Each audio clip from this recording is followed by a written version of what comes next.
in the third draft between the two of them. Well, I think, things have definitely changed up a little bit. We're seeing the Benedetta and as well as the Hayabusa band coming out for Pasti, Menang, Tigreal, as well as Farsa for the side of anti-Blitzkrieg. No big difference here, but the X-Borg has been let through. X-Borg is a huge problem, I think, because right now the way that people have been abusing X-Borg in the creator games, he's been in the support position, he's been in the jungle position, he's been in this traditional top lane position. Yeah, I guess this is where the flex pick problems actually come right in. Like, back then, some of all the other picks have been able to do such extremely well. Like, Claude can be a thing. Like Claude. Yeah. Actually contributes pretty well. You want to put him in side lane? Sure. You want to put him in the jungle?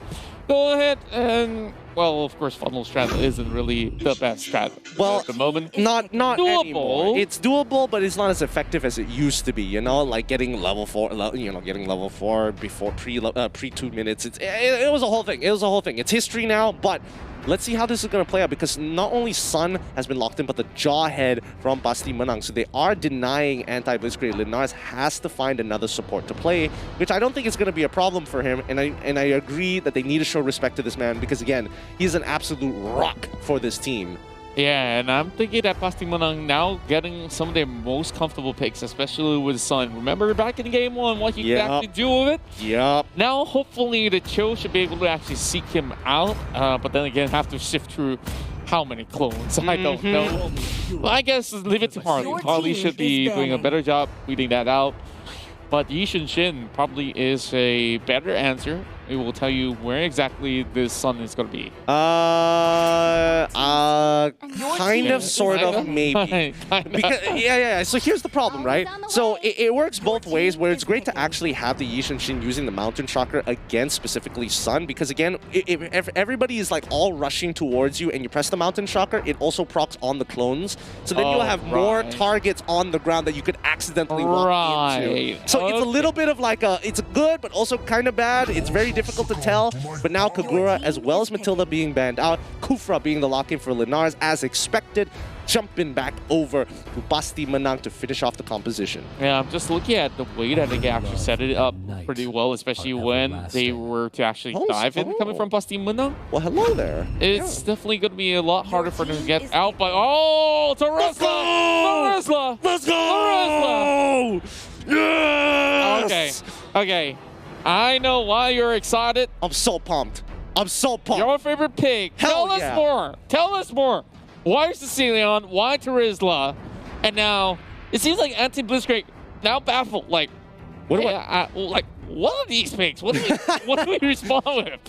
What do we do? So Sun is going into the jungle. I think that is almost guaranteed. Jawhead is going into the support position. X-Borg into the EXP lane, and I'm assuming EXP or gold doesn't really matter personally. Terizla probably going to go into the side lane. Now, Terizla is particularly good because of his Body of the Smith. The lower his HP goes, the more defensive stats he gets.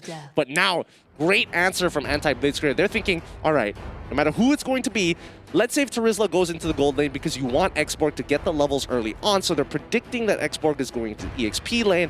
Let's just get somebody who doesn't want to interact with the lane at all. Like Alice is never going to fight it. Yeah, Alice never going to fight the Terizla. Why? There's no reason to. She just throws with flowing blood, farms up, gets bigger and stronger than Terizla, because Terizla does not scale at all in this game. Yeah, and then, if you were to commit with anything penalty zone or whatsoever, it's just... Flowing blood, wait for it, blood and out. And yeah, just going for a reset. So that's basically how the matchup goes. Oh, wow. Just big brain drafts this time around. Like, just to, of course, throw a little bit of curveball, not to the enemy side, but to his casters. Like, of all things, Terizla is something that we didn't really see coming. So Sion, okay, time to time, I think it's really, really good. But now, here comes the question. Which creators will make it through to the upper bracket playoffs? Well, let's find out here. It's 1-1. Pasti Menang on the blue.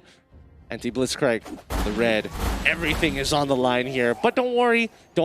You don't have to get too mad about it because at the end of the day, whichever team ends up losing just goes down to the lower bracket. Now, Jawhead already scouting out very early on for Pasti Menang on towards that orange buff. Now, he's going to get first blood. He's going to get first blood. No. Ace quickly gets the traceless just in time. AK Gaming gets very close with the ejector there. Falls back to Mixed Gaming. That's going to slow him down on that jungle clear. Level 2 on Ace, and I'm pretty sure RRQ Panda should hit level 3 faster than him. Yeah, it's just a typical way that Jawhead really wants to annoy enemy jungles in the start of the game. And Anti-Blitzkrieg now being set on the back foot. AK Gaming now playing with fire once again. Probably might be able to stash up this camp. Did he get it? I'm not entirely sure. I think he did get it, but the first blood is already going as Ryu ends up dying there over the key. Not something you want to see here for Pasti Menang, especially since you're on export, but here comes the flowing blood, AK Gaming. He can't seem to get on out of there. Zamzi should be able to pick this kill up, no problem. Unfortunately, it's going to go over to Kufra. Zamzi not happy about that at all, but hey, you know, a kill's a kill as long as somebody gets the gold. That's true enough. Well, this show is in tough waters at the very least. I suspect a dive coming in from Sunny if he does not back away, already channeling the recall. Smart move, having a little bit of hindsight of what exactly to do.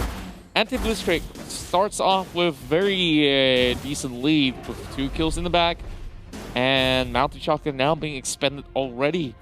Getting into its level 4 for Sam Z, but the rest of them are still pretty much in a very tough position to commit. Yeah, and Linares unfortunately didn't connect with his Tyrant's Rage, so now he just has to kind of play this slow. Turtle probably should be given up here, but Fast Team opening up the map for the team. He finds AK Gaming, but he needs to get on out of there. The bad impact doing the good amount of damage. His CC is strong, but they can't get away from Panda, who easily takes care of the situation. And Terizla is just there as a body bag. Like, don't worry, I'll take aggro, guys. You do the rest. I'm just here. Oh, man. It's like, it's hammer time. Do. Okay, don't copyright this. Okay. You already know it. You gotta make sure you're using Facebook gaming content creation and music as they always have on their application. But we look down on bottom side. I want to keep an eye on how Yor is actually dealing with Fast Team because he is a level up on Fast Team, which would mean that at some point he want to trade so heavily that Fast Team missed out on minion EXP. Okay, we have, and I'm just trying to recap on what really went down as well. Like, it's great that Pasti Menang has been able to secure the turtle. Now they actually go for a reset. Big fight happening inside of the jungle. Panda having a very, very little room there, but they won't be able to actually get one in the back. Anti-Blitzkrieg now going for that full invade, and they have to make a run.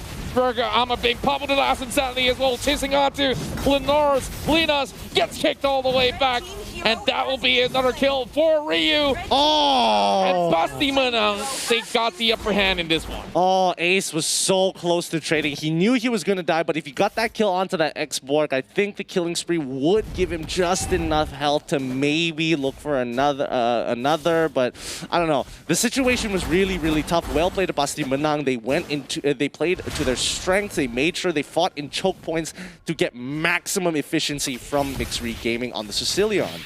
Oh, here he comes, way of the dragon, but no full commitment when he saw Panda taking away the gold crab, the river crab, up on that top side, down by the bottom side. Zamzi God, he shows up, and we already see the Mountain Shocker as well for that information. So currently both sides are going for a slight reset. Trying to actually go for picks. Mystery now will have to back away. Ejected perfectly. You don't over onto the side of Linares. Should be able to actually use this bouncing ball just to get himself away. But that's all for now. But Key, he's going to go for and Ace just comes into Yonic to kill away. Perfectly done. Key is probably like shouting like, yo, Ace, come get this free kill. I'm going to give it to you. If Fast Team, he's going to commit to a full kick on towards Yor, but it doesn't do pretty much any damage until he gets the Blade of Despair. Body of the Smith passive really just too good. Mixery, is he gonna die here? No, he should be okay. Flame Shot doesn't connect as well. Key, he's coming in for the big fight. He's got the blood out on 2 people. He's got the stun onto both Panda. Oh, now the doppelgangers, they all die too quick. But he's gonna get onto Panda again. No means of escape. Sun goes down finally. And Key seems to be the perfect answer coming up with the Alice draft. And now it's just going to be so much harder for Panda to really go in and survive out of those clones, because it's so easy to tell when you have the blood ult on as well. So Pasti Menang, now they try to go in for a little bit of contest. They do find a catch onto Linars.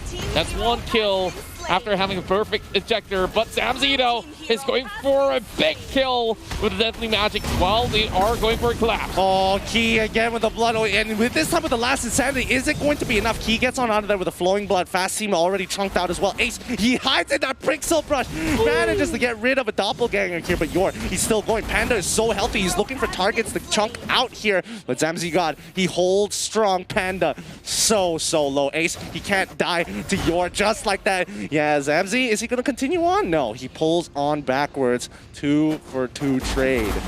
Oh, wow. This is a lot closer as compared to Game 2, where we saw, yeah, he went on a stalemate. This is more of a back and forth action between the two of them. And nobody's really getting the hands on this turtle just about yet. Like, this turtle is like, get me out of here already. I mean, I'm done seeing so many of these fights happening here. I've never seen a turtle want people to kill it so badly. It's just looking around, it's just like, AK Gaming, come on, man, put me out of my misery, man. Somebody get my golden EXP, man. Come on, dude. But yeah, you can see that both sides aren't willing to let go of this major objective. Linar's getting in the middle of the fight, going with a bouncing ball here, which is great. They can't seem to get past it. Penalty zone as well, only connecting onto 1. They trade 1 for 2. It's looking good for Pasti Menang. They keep pushing on forward. He can take so much damage. Bad impact comes on through, but Zamzi quickly with a hat trick goes and takes out Yor in the process. Last Insanity coming out from Ryu here. Is he going to get the kill? No, he does not, but he is wasting a lot of Key's time. And with the flame missiles, he can't get too close. He cannot afford to make another mistake again. Just keep burning him. Don't stand near the flames. And yes, with the help of the cavalry coming in, reinforcements arrive perfectly to ensure the death of Yor. And right after the fight, just look at how well they respond as well. The Harley just side lane pushing. Now they do get the turret, and I expected them to actually get the mid side. Pasti Menang. Now they might actually lose out on this turtle as well. Linar's trying to hold them back.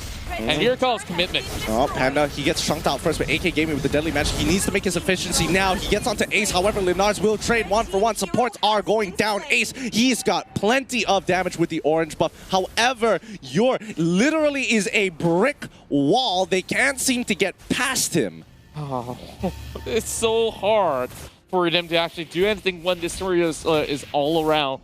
But just seeing how well they still manage to find things like the jaw hit, I guess that's the only member that is willing to take certain risks. That's why it's very punishable for anti-Blitzkrieg. But this time around, another turtle will go to the hands of Pasti Menang.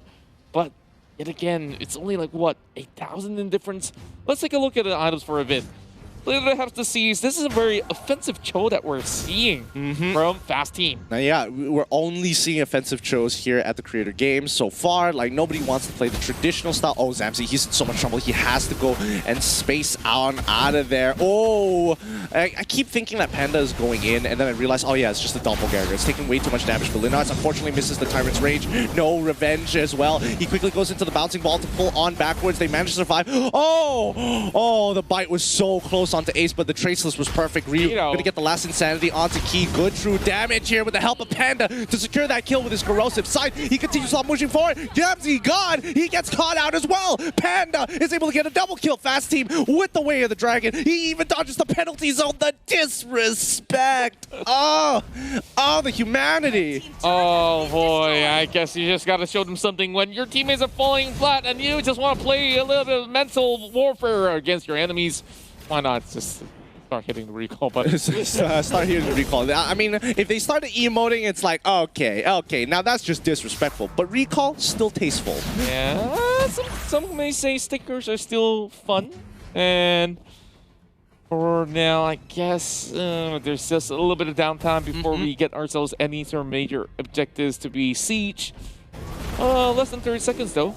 That's where first Lord comes right by to say hello. Anti-Correa is now being bought by Sam Z, so more heaps of damage that will come out of the Harley. Yeah, the Divine Glaive, very big purchase here. No, you were on the right track. You were on the right track. I knew you were going to get there eventually. But at Ryu, you can see this is how much that Divine Glaive makes the difference. He is just chunking out Ryu, barely getting a large majority of the poker trick to actually connect, but still doing plenty of damage, breaking Ryu's Viragar armor as well. And the Nars waiting alongside Fast Team though. He's in a very awkward position. And here comes penalties. Oh! He's got a Shinpo out of there. Oh no, the Shinpo was way too late, but Linar's looking to punish. He actually has an angle for a Tyrant's Revenger. He pushes him in the wrong direction. Nobody gets stunned. Linar's unfortunately goes down, but the rest of the team might be able to make this work, especially for Heat. He's already got the blood owed on down, but nobody can secure these. Kill somebody. They're all so low. Where is the cleanup crew? The backline cannot defeat the front line here in this case. They have to zone away. Ace wants to go for the steal. Can't get it this time round. Will take the orange buff, but not if Ryu says hello. I'm gonna... Wow. Okay, you lost like... Whoa, oh my goodness. You lost 700 health there. That's a lot. I mean, Ryu at least, he's popping the last out because he does have the immortality up on attacks. It's not really too much huge risk involved, but anti-Blitzkrieg, they make such a hard choice of a decision, and they had to pay for their mistakes as well.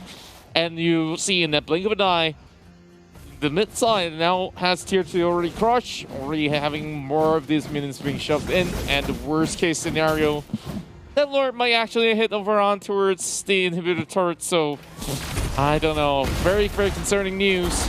But AK Gaming is trying to look for even more advantages if he could get one. I don't know about you, but you can see Linars, he's testing the waters, he's judging the range. He needs to be able to connect with it. Oh, Ace, he gets hit by a good amount of damage here, which is totally fine, but Linars, he continues to be a sentry. He just sits there threatening to go in to keep Pasti Menang on their toes, but they got to get rid of this Lord. The Lord and Power minions onto the mid lane as well. Oh, great flicker coming from Linars. He manages to get for a 3-man stun. Bouncing ball as well. Great ultimate, however, that is not going to be enough, and they continue to push on for Sicilian, looking for an opportunity to get on in. Zamzi still trying to get the damage, but he can only hit the front line, and Panda's doppelgangers are getting in the way. Great kick from Pasti, but the penalty zone, this is it. They have done it. Pasti Menang find the opportunity, and now they're going for the end. They can keep making doppelgangers, they keep punching. They've got the malefic roars on top of it to make this work. Can they do it, Zamzi? Can you defend? Here comes the minions, and that is the game. Going over to Pasti Menang. Wow, this is an absolute banger, and Pasti Menang will hit up towards the upper bracket. And finals, I do believe.